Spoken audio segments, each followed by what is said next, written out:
just came out with their America's Most Powerful Women in Sports list, and this was 25 people on this list. I don't know if it's like ranked or what, but there were a lot of WNBA figures on this list. Number 4 being the one and only Caitlin Clark.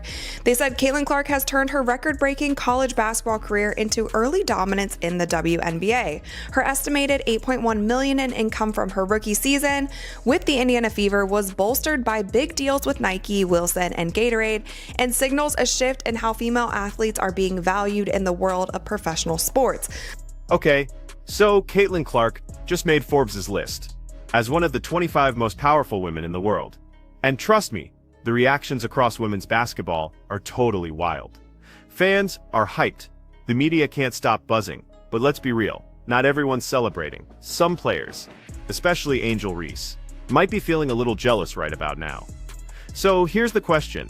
Is Caitlin really running the league, or is she just living rent-free in everyone's heads?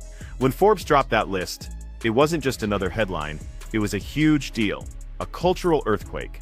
Caitlin Clark, sitting at number 4 on America's Most Powerful Women in Sports. Right up there with legends and executives who've been at this for decades. And you could almost hear a collective silence from some parts of the WNBA world. Because when a player, barely into her professional career, gets ranked among the most influential women on the planet, it's definitely going to mess with some egos. Especially for those who've been grinding for recognition for years. Now enter Angel Reese. Before her fans go crazy in the comments, chill out. Nobody's saying she isn't talented. She's a phenomenal player. Confident, super marketable, and she knows how to command attention. But when Caitlin's name hit that Forbes list, the gap between just being famous and actually being powerful became super clear. Well, it looked like Caitlin Clark is ringing bells yet again, this time making another exclusive list. And this is the second list that she has made this offseason. This time is dealing with Forbes top 25, man. Now, this article was released. Listen, Caitlin Clark isn't just a trend. She's totally transforming the game.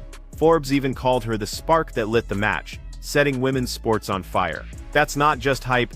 That's literally history in the making. In just over a year, she's pulled in millions of viewers, sold out arenas left and right, and boosted TV ratings by crazy triple digits. Plus, brands are practically tripping over themselves to sign her. Nike, Gatorade, Wilson.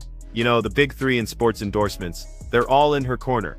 And get this, her Nike deal is a whopping $28 million over 8 years. To put that in perspective, that's more than what most entire WNBA teams make in revenue for a whole season. That's not just showing off. That's a serious market correction. I'll just hope that she do that. But the article goes on to say Caitlin is named on Forbes America's Most Powerful 25 Women in Sports list. But here's the thing.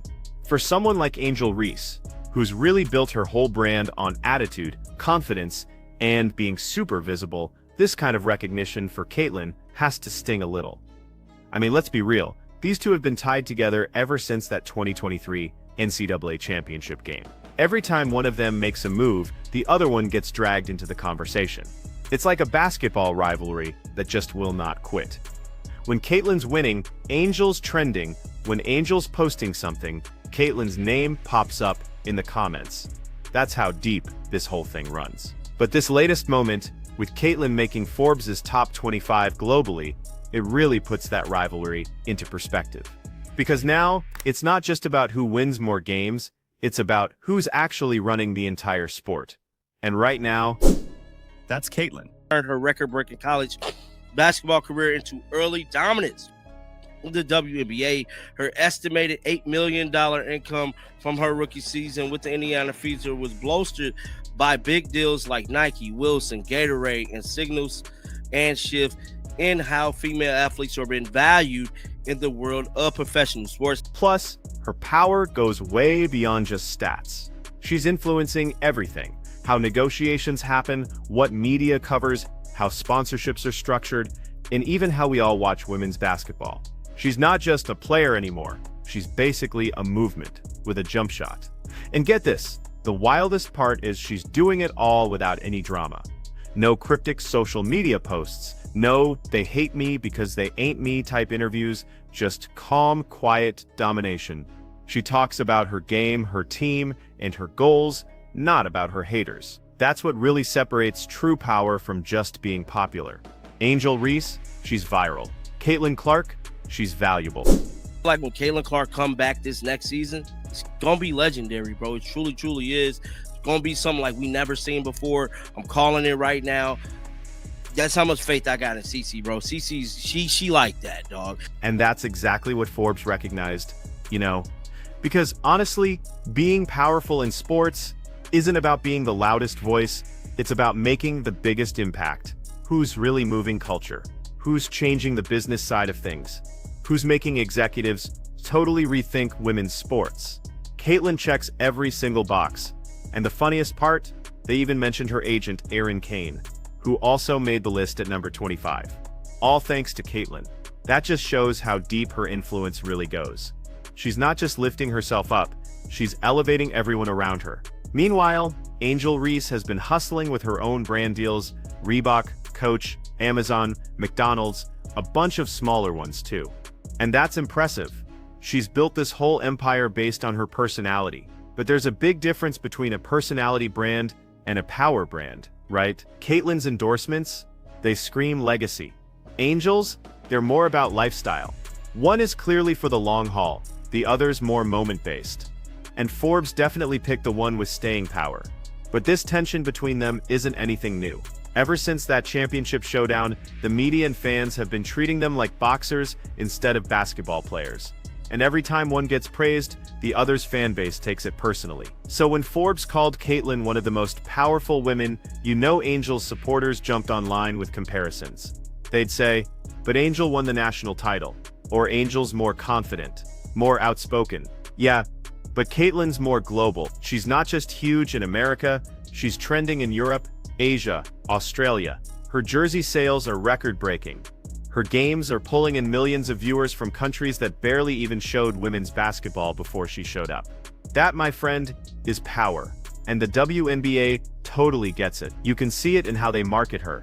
Every press release, every commercial, every headline somehow finds a way to drop her name. Because she doesn't just boost viewership, she defines it. Even ESPN called her the engine of women's sports. When a player starts getting treated like a whole one-woman economy, that's when the real envy kicks in. Now, to be fair, Angel's had her moments. She's got charisma, she's great with fans, her Bayou Barbie identity is solid. But sometimes, it feels like she's playing a different game, one based more on personality than pure performance. And Caitlin, she's just over there quietly rewriting record books, mostly ignoring the noise. This Forbes recognition, it just sealed what fans have been arguing about for 2 years. Caitlin isn't just the face of college basketball anymore. She's the face of all women's sports. You could see it with the other names on that list. Coaches, executives, veteran stars, all incredible women changing the industry. But Caitlin's the youngest by far, and still ranked above most of them. That's not luck, that's power earned through sheer impact. And it makes you wonder how far she can really go. Because if she's number 4 on Forbes already, what happens 5 years from now? That's when the envy really starts to bite. She's not just succeeding, she's redefining success itself, the kind other players are forced to measure themselves against. And for Angel Reese, who built her entire brand on being the rival, the face of swagger, the one who speaks up, this has to be a super tough pill to swallow. Because while Angel's trying to prove herself against Caitlin's already moved onto a whole new level of recognition. It's like they're almost not even in the same lane anymore. While others are counting rankings, she's counting blessings, and apparently brand partnerships. And you see this kind of impact not just in basketball, but across sports, like with Coco Gauff. Rolex didn't just sign her for what she's done, they signed her for what's coming next. She's just starting her prime with another decade, maybe more of dominance ahead. Rolex knows that. They want to grow with her, and that's what makes this deal so powerful. It's not a quick campaign, it's a long-term legacy move. Coco isn't just wearing a Rolex, she is a Rolex. Precise, classy, powerful, timeless. And for someone like Aryna Sabalenka, who's been fighting so hard for respect, watching that has to be incredibly frustrating. But Coco earned it, every single second. The moment that Rolex partnership hit social media, you could feel a shift. Every tennis page, fashion account, sports magazine, Coco's face was everywhere. It wasn't just an announcement, it was a total takeover. But what really got people talking wasn't just the deal, it was the reactions. Within minutes, fans were comparing it to Arina's situation. Comments like Coco's getting global brand deals, while Arina's still fighting line judges. Or Arina better start wearing a swatch now. Were all over timelines. It was classic internet chaos, a mix of jokes and because whether fans admit it or not, there's a little tension between those two stars. They're competitors. Coco's rise has been explosive, fast and polished. Arina's, gritty, emotional, hard-earned. Both paths are valid, but only one seems to come with that huge brand spotlight. And that difference hits hard. Arina built her career on raw emotion and power. She's an absolute force on court, no doubt. But Coco built hers on power and poise. She knows how to handle pressure, media, fans, everything with such grace. When she's in front of a camera, it just feels natural. When Arina is, it sometimes feels a little forced. That's not shade, that's just how branding works. So when a company like Rolex, known for elegance and consistency, picks someone to represent them, it's not just about results, it's about image.